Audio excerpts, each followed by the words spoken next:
This is Ahval Online, meeting point of accurate news and free comment on the current affairs of Turkey. Welcome to our podcast series. Hello and welcome to Talking Turkey. I'm your host, Ahval editor David Lepeska, and with me today is Mehmet Gurs, widely seen as Turkey's most renowned chef who now oversees nearly 20 restaurants in Istanbul and beyond. Hello, Mehmet, and thank you so much for joining us today. Hi, and thank you for calling. You are welcome. Opened in October 2005 on the rooftop of Istanbul's Marmara Pera Hotel, your restaurant Mikla was named for the Viking word for Istanbul, Mikla Gard. So it was from the start a blending of East and West and a bringing it together of your own identities in a way as Turkish and Finnish, Swedish. Mikla has been named among the world's top 50 restaurants, and it will mark, I believe it's 15th anniversary in October. True.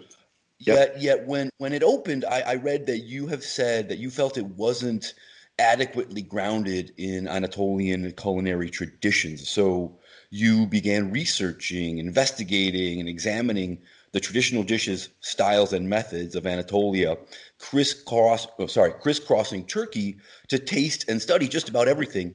I read somewhere that you tried 950 different cheeses.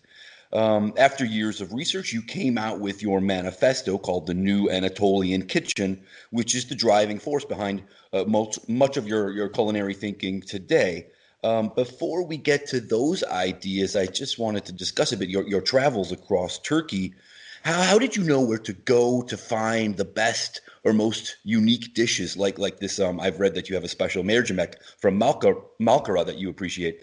Also, I read that you and your friend Tangurtan dressed casually, almost humbly, and that you had to cover up your tattoos to gain the trust of locals and farmers. So please, if you would give us a sense of how you decided Sure. where to go and what would happen when you got there. Yeah. I'll try to, and I also gonna touch a bit on what you said, that when we first opened Mikla, I said you were very nice in saying in what you said. I was a little bit more blunt, saying it really lacked character and personality when we first opened. Okay. It was a great restaurant. Nothing wrong about that. It was a great restaurant. We had good food, great service, business was great, but it lacked a lot of personality and character, I think. And I think it's a little bit because of my background. I didn't know Turkey enough. I wasn't born here. I didn't grow up here. I lived here just for a very short time in some of my high school years before I left for the U.S. Mm-hmm. Before that, I was living in Sweden. So I really didn't know the region, the country, the people, the ingredients, the methods, none of it. I've been here on summer holidays and all of that, and great. Followed my grandmother and grandfather, whatever. But it was only after I moved here that I started discovering the depth of the region. So it was more or less into my 5th year that I decided to revamp everything that we do about it. And that was after the beginning of the research. Tango, who had worked he actually worked a cold line in another restaurant that we had. But he was a great guy, super intelligent, very curious. So he went off to study gastronomy at school in Polenzo at the University of Gastronomic Studies there. He stayed for about 4 or 5 years. He worked a little bit with slow food there. And then he came back to Istanbul, and I hired him full time as a researcher. And in the beginning, we had no idea where to start. I needed to find better ingredients, better tasting stuff. Istanbul is a huge city. Mm-hmm. We have access to good stuff, but again, in an enormous city, there's not a lot of farming or farmland in the close vicinity. So we had to go beyond. We had to get on the road more or less to figure out what was out there. And that's what we did. Jumped in a car and went. When Tango first started doing the research, he's from the Aegean region, so which is fairly easier to approach if you're an outsider. It's when you go towards the east where it can become a little bit more tricky. You really have to know the people and the lay of the land a little bit more, the culture, the customs a bit more. But in the beginning, so we started with the Aegean, but we had no idea what we were doing. Literally, we had no idea. And we just hit the road, got to know people, got to know products, started with the low-hanging fruit. the honeys, the fresh fruits and vegetables, etc., etc. And well, everybody here knows that a good Kars Gravier, which is a type of cheese, the best one is from Kars. That pretty much everybody knows. But who among all the cheesemakers makes really the best one? That's what we needed to find. So we quickly discovered it wasn't about the product. It wasn't about the field or the land. It was more about the people that were making them, the people behind it, the farmers, the producers, the cheesemakers, etc., the shepherds. They were the important ones to find. And that was a trickier. So we really had to get into it. And as you said, some of the regions we go to are very conservative. So it meant no jeans and T-shirts, so short flip-flops and T-shirts, cover up tattoos, getting rid of piercings if we have any, and dress a bit more conservatively and get into it. And that's how we really got to know the wonderful people that are there. And it's funny how the people that really make the best products are the ones with the biggest hearts, the one that really treat the family, the friends, the farm, the farm animals, or the earth the best. We have yet to find someone that has a great product that is really an idiot or that's really a bad person. It always good people. So and that's how we started. They're and putting that passion, that love into their food. That's it. They're honest people. And once we get to know one of them and gain their trust, they recommend us or they refer us to a friend, and then to another one, and then to another one. And it's like that where hundreds and hundreds and hundreds of people, it all become one big family now. We have people, some of the people making, we have, there's a guy in central Anatolia in Çankırı that makes a hot chili paste with chilies from another producer that we found in Antakya. And we introduced the two of them, and one of them sent the seeds to the other one, and they're planting the chili peppers. And now he's making super good chili paste in central Anatolia with chilies from southeastern Anatolia. So all of these relationships have started as well, which is super exciting to see. I'm kind of bringing down some of the barriers that very often in this part of the world exist among the villages. And they a lot of people keep to themselves because there's a lot of ethnicities, there's a lot of religions, there's a lot of stuff going on, and so people tend to keep to themselves. But this food has helped us actually bringing them together somehow, which is super exciting. Is there any particular taste or flavor or farmer or experience or method that struck you during these travels, like when they were happening, that maybe altered your thinking and it still stays with you today?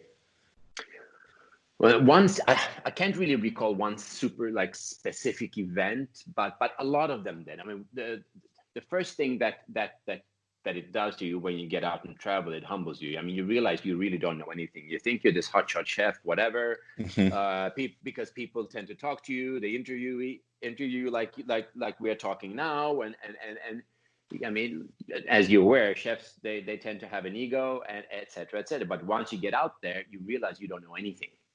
I mean, most of the homes we go to, they cook far better than I can ever dream of cooking. And the knowledge about the product is tremendous. Maybe not necessarily scientifically or whatnot, but they feel the earth, they feel the weather, they feel the climate, they really feel it because it's been carried through generations. And that is something that struck me. I started looking at food in a simpler way. Maybe it has to do with age a bit as well. I don't know. But in the beginning, you're trying to be this flashy, coming up with funky techniques and whatnot. When I look at the cooking we're doing now, it's very humble. It's very straightforward. We're not looking for any other fancy, super expensive ingredients. We're just looking for the best tomato, the best lentils, or the best whatever it is that we need to use. Picked at the right time, taking well care of, and then we try to alter it as little as possible when we cook. And that I think has changed a lot since the beginning of our research. In the beginning, it was very much technique focused, very much precision, degrees, temperatures, times, etc. Whereas now it's a lot of feel into it. I mean, the whole saying of there's this usta, which means master, yeah. Which is what you call someone that really cooks well. So the chef de cuisine here he's the usta, or she is the usta. And that is, I think, is the utmost respect we can give anybody. And I have yet to reach that level. And I might be, let's say, the one that kind of have the thought behind the whole idea, the whole project or the concept, whatever. But it's the people that really do it that they're a completely different level, and that's something that it really humbles you. I mean, it grounds you, and you realize that you still have a lot to learn. Speaking of learning and maybe becoming an usta, one of the more interesting points I thought you made in your manifesto is that the new Anatolian kitchen is constantly evolving. Please, if you would, give us some detail about the thinking behind the new Anatolian kitchen, and then how it has changed for you over the years. It has changed a lot, and I'm hardly using it, actually. It's something that maybe it's the first time that I'm talking about it openly, which is kind of fun. I've been thinking about it a lot, especially now during the pandemic, and sitting at home a lot, going like really pondering about different things and see where I'm going with a lot of these ideas. But when I first came up with the idea, it was I wanted to create a way for the next generation of chefs, because there are a lot of new cooks coming out from schools, and it's become like everywhere in the world, this cool thing to do. And in the beginning, I think like a lot of developing countries, they are looking outside their own region for inspiration. A lot of the Japanese chefs or Scandinavian chefs, whatever, were the idols of the young cooks here, and which is okay, but that's then you also run a risk of losing the culinary identity of the region if they forget to use their own backgrounds or their own geography or their own history. So I was trying to think up a way where it would become a cool thing, because if you think of a 20-year-old, 18 to, let's say, 22-year-old kid, it needs to be cool, it needs to be sexy, it needs to be fun. There's no other way you can get them to do it. So we had to kind of get the local cooking, the Turkish cooking or the Anatolian cooking, whatever we call it, we had to get it to become cool. So I started looking into that. That was like one of the ideas, because that was the only way I could get them on board to carry the flag forward. And so we came up with a couple of fun things. We made it cool, etc. And we tried to share our own ideas as a team. And slowly, I think we got there. We told them that it's okay that you're completely breaking down any barriers and any sayings that are very strong in I would say a lot of cultures that have been rooted, that are very rooted, but at the same time you have a lot of, let's say, conservative, both religious and just in general thought. It becomes very hard for the younger generation to break down the barriers, to tell their mother or father or their older in the neighborhood that they're wrong, or that they don't agree with them, or that they want to do something completely different. Think of music in the old days when rock and roll first came out, and then later on, I mean, you had the same thing through art, through music, through everything, and the food here really needed that. But at the same time, we cannot just push everything aside, because it's been evolving nice and slowly, like everything. And the culture here has been slowly evolving and slowly been shaping. But people refuse, very, very often people have refused to accept that. They want to stay in the status quo. They say, no, this is it. Nothing ever changes, whereas they themselves change every single day without maybe realizing it. So I wanted to help the next generation kind of push that change without disrespecting the past, so they have something solid to build on a solid foundation, but then so the building is strong, but then come up with a nice design on the building, not just visually, but as a thought. So this was pretty much the design, the idea behind it. Look at the characteristics of the region. I mean, it has to be very up and down. It's a lot of, I mean, everything here is up and down. It's never a monochromatic landscape. If people are happy, they're super happy. If they're sad, they rip the hair out. It's like that with food as well. If it's spicy, it's spicy. If it's sweet, it's sweet. If it's sour, it's super sour. So all of that is very up and down. And that is something that I appreciate in the food of the region. A lot of microclimates, a lot of wild food, either foraged or whatnot. And people in the cities they have lost the touch of it. So we try to underline all of this in this manifest. And I remember saying that once we get this whole contemporary local food, call it Turkish, call it Anatolian, whatever you want to call it, as the main restaurant scene, and it becomes cool for the younger generation to go to Turkish restaurants again, then I think I'm done. Then I think we've succeeded. And right now, when we look at all the new restaurant openings, that's what we see. People cooking, focusing completely on the local food, on the ingredients, on the smaller farmers, on the smaller producers, but putting their own character into it, putting their own background to it. So if their grandparents are from southeastern Turkey, the food becomes a bit more geared toward that. If they're from a town in the Aegean, the food evolves around that. So we really see that very strongly in the restaurant scene, and this I think will affect not only the restaurants but the way people eat as well. So now I think, well, do we really need this manifest now? I doubt it. I think we're there. To be honest with you, I think we're there. From now on, I think it will evolve into something completely different. And the reason why we called it New Anatolia is because I didn't want to call it New Turkish, because New Turkish becomes too nationalistic. There's a lot of exclusion in sometimes when you say like Turk or Turkish in this region. We need to be much wider. We need to grab any and everybody that lives on this land and even beyond the borders. So this is why, I mean, this is going to be my next question, actually. The manifesto mentions kind of avoiding ethnicity, nationality, and religion. Is that why this Definitely. This is the reason why we picked the name. And actually, I'm not the one who found the name. It's an Italian journalist, Gabriele Zanatta. I remember I was in Milano doing a presentation, and he was talking. It was a live translation there on stage, and he was talking to me in English, and then he was going on in Italian, etc. So we go back and forth with questions, and then suddenly he says New Anatolian Kitchen in Italian. That much I get, right? And I just stop. What did you just say? Because we never thought of it. I mean, now everybody, it's out there, so it's very easy. It doesn't seem like the super genius thing to find. But back then we really had a hard time, because specifically back then, New Turkish meant something almost in favor of the current government. And it became very politicized. It became very ethnically focused. It became almost religiously focused as well. And that's something that we definitely want to keep out of,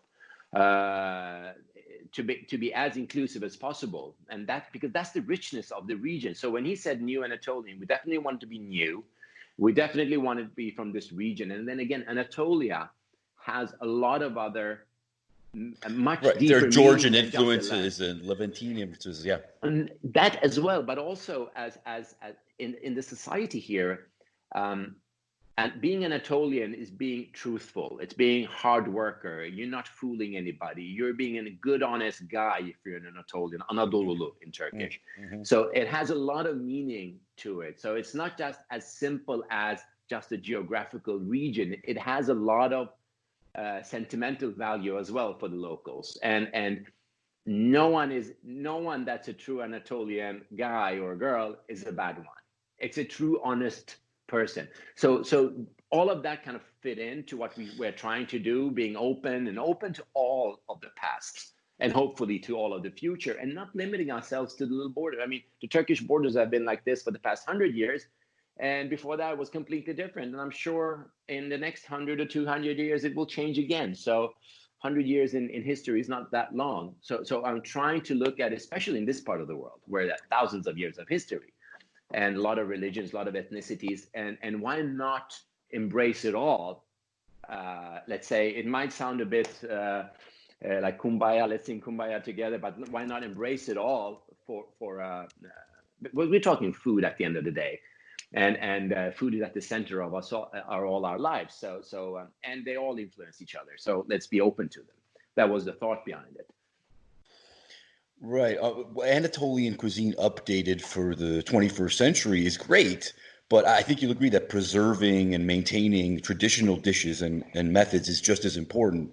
I noticed, maybe you know this as well, Istanbul today has only one remaining dairy shop that makes its own kaymak, 105-year-old It's Karakoy crazy. Özüt. Yeah, it's and speaking of kaymak, traditionalists will say it needs to be made with water buffalo milk, but more and more it is made with pasteurized cow's milk and with added preservatives that make it last longer but make it taste like plastic, basically.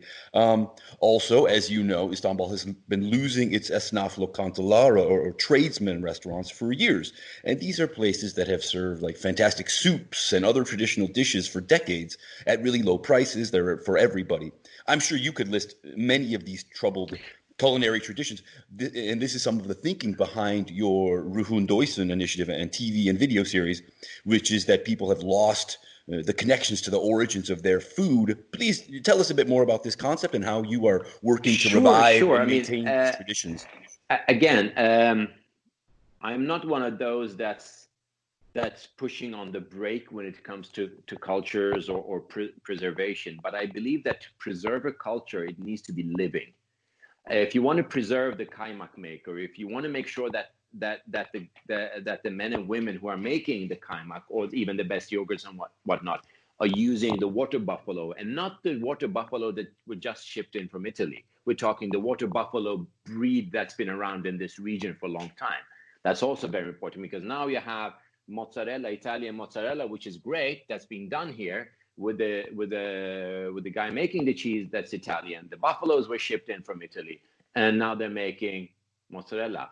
Right. If you use the milk from those buffaloes, it's not going to be the same as the ones that they have been traditionally using for kaymak. So unless kaymak, the usage of kaymak is a current thing that people do today, and it's prized as a high-end product, and this is very often through restaurants in today's culture. Before it wasn't, maybe it was something else, but in today's culture in many cities, it's the restaurants, the chefs in the restaurants, and the journalism done around these restaurants and the food trends, etc., that create these trends or that keeps them going. So unless we can take this kaymak, for example, and make sure that it's becomes a high-end product, and so people pay what that kaymak producer deserves, then it's bound to be lost.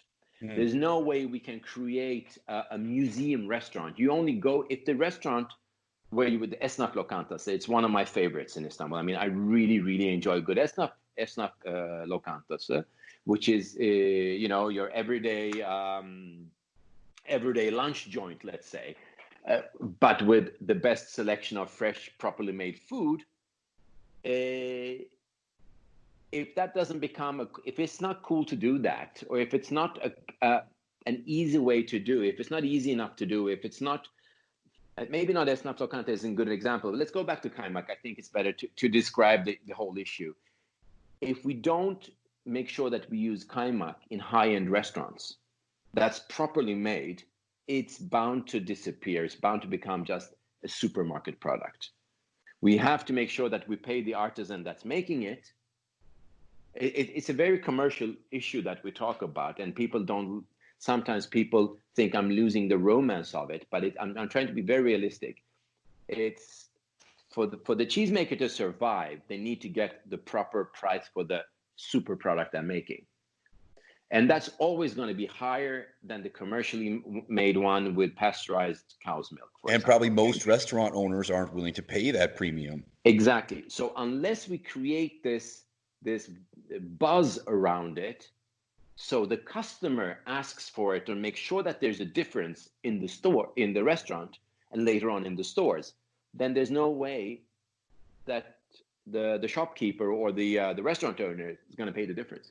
That's interesting. Because it's almost as much my responsibility as it is yours. Exactly. And I'm more like the messenger. I'm the one trying to tell you as a customer, say, look, this is what we're using at Mikla, super high-end restaurant in Istanbul. We're using this kaymak. Make sure you keep on doing it as well. Mm-hmm. And then it becomes a trend, and then other restaurants start using it, etc., etc. And we reverse the whole process. I think that Kars Gravier, that is a good example.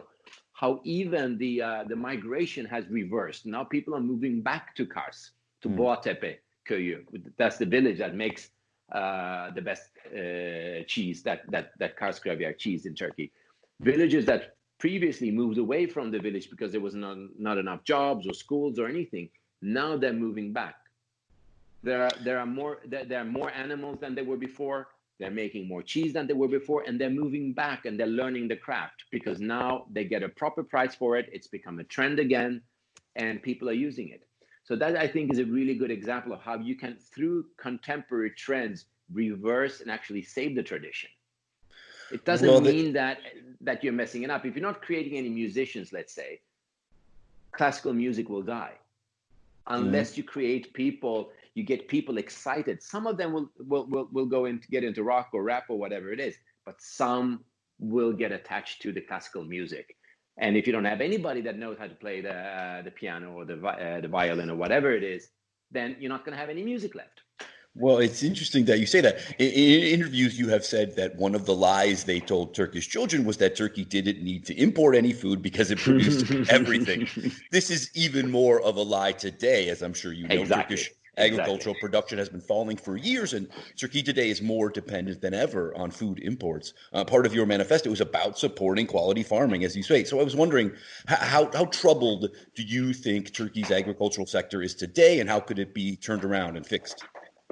Oh, it's very troubled. It's very troubled. I think that it's never been in this state. There are a few really cute kind of places, but that's not the norm.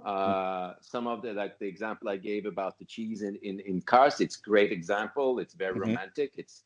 It's super exciting, but it's not the norm. The norm is that the big guys come in, they wipe it out. Monsanto comes in, or other seed companies come in, and then they wipe it out, and that's one thing. And then another thing is that they have allowed mining companies coming in and just ripping through. Unfortunately, just ripping through a lot of the areas. Some of also them there's the farming, story of the hazelnut farms. Hazelnut. You have the hazelnut Italian company coming in and taking over the hazelnut production, pretty much.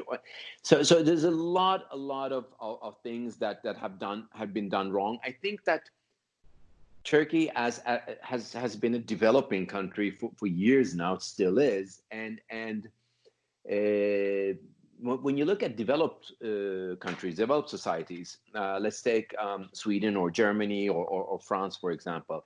Being a farmer is okay. It's a good job. You're a good, honest person if you're a farmer. Whereas here, it's very often been associated with being the lower class, with being just a simple villager kind of, even peasant. an expression of peasant. That's the word I was looking for. And they're just putting people down. Oh, you're just a peasant. You don't know anything.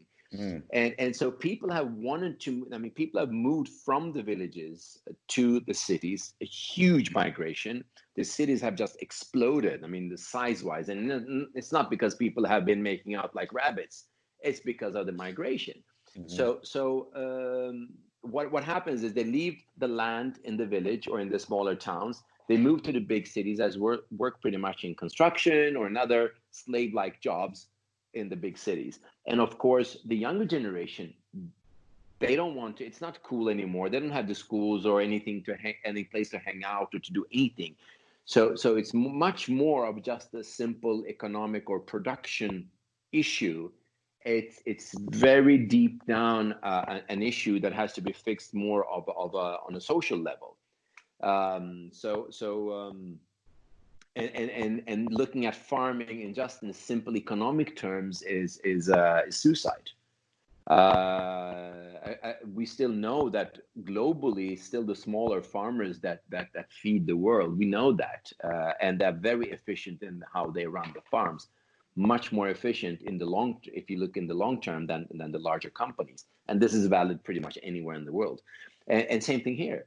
But it's very difficult. How do you keep a young family, a young man and a woman in the village, if they cannot live on what they make off the land, and if they cannot send their kids to the school, if there's no health facilities? I'm not talking about a full-fledged hospital, even something called Sağlık Ocağı, which is like the health center, let's say, that was very common in the villages, or at least a cluster of villages have one in common. a cluster of villages have a school in common, used to have a school in common, and more than just a primary school, keep on going a bit more as well. So losing all of this through trying to become an industrial country without regarding the foundations of the land, it's been a suicide. And this is not just something that's been going on with the current government that's been here for quite some time, but this has been going on maybe for the last 50 years or so. So it's easy for a lot of people today just to blame the current government, whereas this is something that if you look back into, like historically, something that's been going on for a very long time. This government, previous governments, et cetera. Turning to the restaurant business, Mikla reopened in early July, I think, after a long layoff for the pandemic. It's been open for about a month now. How's it going so far? Are people coming out to eat at Mikla and your other restaurants?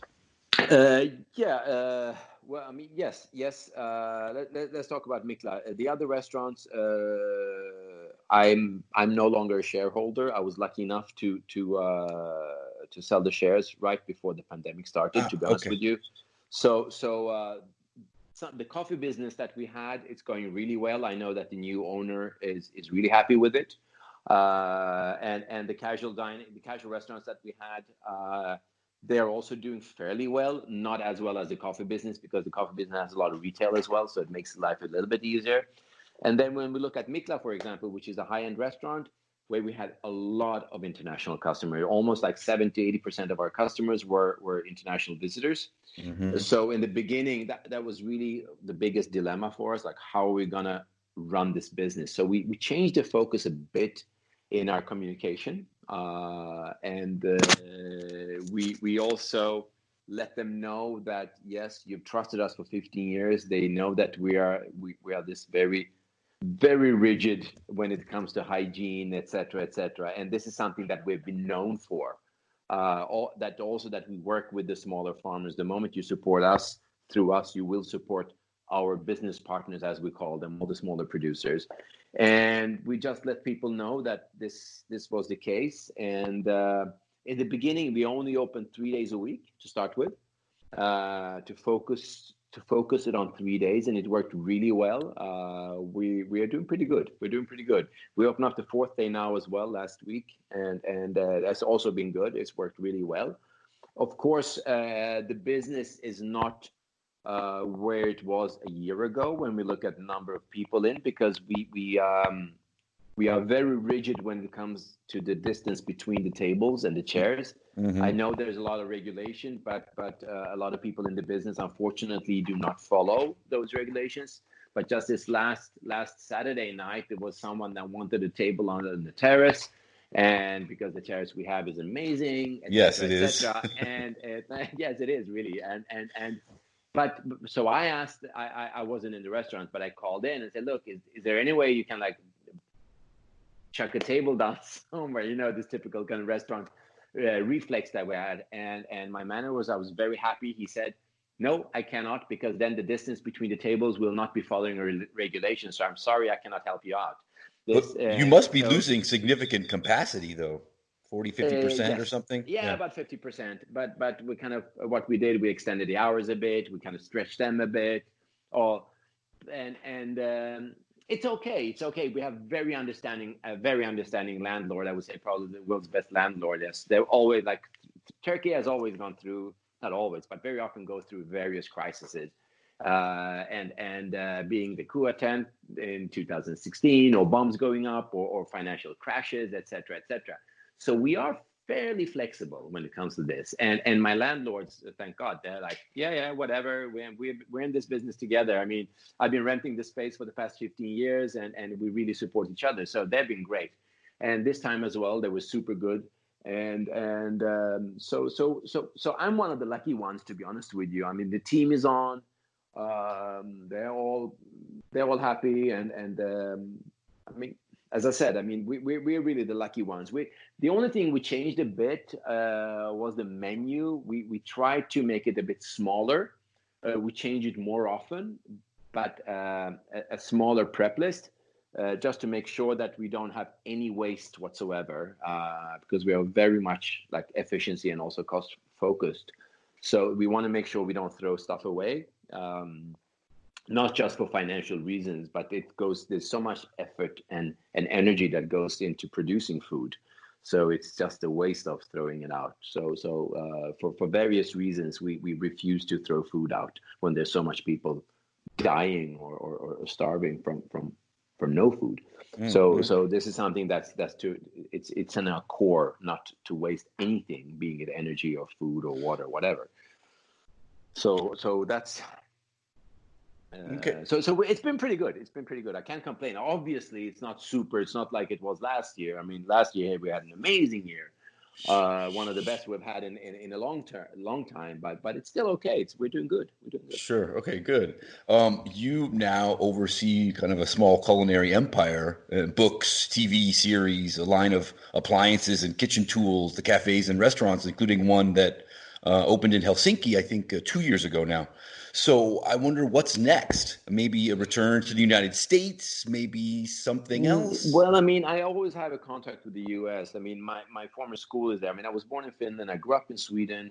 I lived here for a few years, went to French high school, and then got my baccalaureate, and then went to the US, got my college degree there, worked a bit there, and then came back here, et cetera, et cetera. And now I'm working with projects all around the world. I'm doing like one place in Dubai, one place in it's still under construction, and then the one in Finland, and some other spots in the world, et cetera, et cetera. A couple of more projects coming in. And also I'm in a lot of contact with my old school, Johnson Wells in Rhode Island. So I don't know if education is something that I'll go into a bit in the future, but I think now I got Mikla on one side, and then on the other side, I've started doing a lot of consulting and a lot of training and things like that. That gives me a certain amount of freedom, but also the excitement of creating new things, of coming up with new ideas, because each project is a new idea. Whereas restaurant in itself is quite repetitive, to be honest with you. It's quite repetitive. You come up with an idea, you create some food, and then you keep on going at it and making sure it's perfect. Mm-hmm. Whereas when you think up new projects, new ideas, it's really exciting. So collaborations between various companies, et cetera, it's exciting. And obviously books or TV and things like that, it's fun. It's, to be honest with you, it's more for the fun of it than anything else. And I think that's probably what I'll be doing in the near future. Will I move to the US? I doubt it. Will I always have a foot there? Yes, for sure. Okay. Well, best of luck with these new projects. I look forward to hearing more about them. Renowned chef Mehmet Gurs, thank you so much for your time and insights. It's been a real pleasure talking to you. Thank you. It was great talking to you.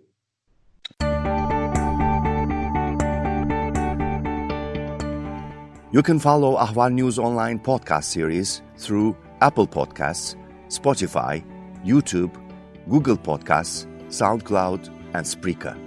All you need to know about Turkey is here, for your ears, mind, and attention. Thank you for listening to our podcast.